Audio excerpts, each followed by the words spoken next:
আসসালামু আলাইকুম, সবাই কেমন আছেন? শুভ সকাল। আমি এখন আমার এক ভাই কাজে যাচ্ছি। অনেক দূর, অনেক মেলা দূর, অনেক কাজে যাচ্ছি। আমাদের জন্য দোয়া করবেন, আমরা যেন ভালো মতো কাজ করতে পারি। আর আমার এই ভাই সবসময় বেশি আগে যায়। কারণ হচ্ছে যে আমার নিয়ে যাইব, তো যায় না। কারণ সকাল সকাল আমাদের তাড়াতাড়ি কাজে যেতে হয়।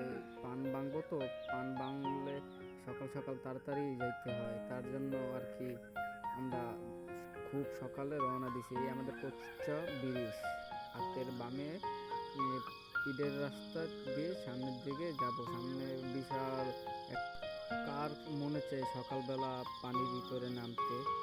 তাই হোক, নামতে তো হবেই। যখন কাজে যখন আসছি, কাজ না করে তো বাড়ি যেতে পারবো না। এই কোলায় নামলাম, করার কিছু নাই, পেটের দায়ে সব কিছুই করতে হবে। তার জন্য এই মাছকলা দেখেন, আমি মাছকলায় আছি। এখন আমি বরের ভিতরে ঢুকবো, আপনারা দেখতে পারবেন। এই যে আমাদের পানের বর, এখানে আমরা সকালবেলা পান ভাঙবো, পান ভেঙে এত গুছবো, গুজে নিয়ে বাজারে যাব। এই এখন আমি প্যান্ট জামা পাল্টে কাজে বেচবো। আমাকে দোয়া করবেন, আমরা যেন ভালোভাবে কাজ কাম করে ভালোভাবে দুইটা ডাইট ভাত খেয়ে বেঁচে থাকতে পারি।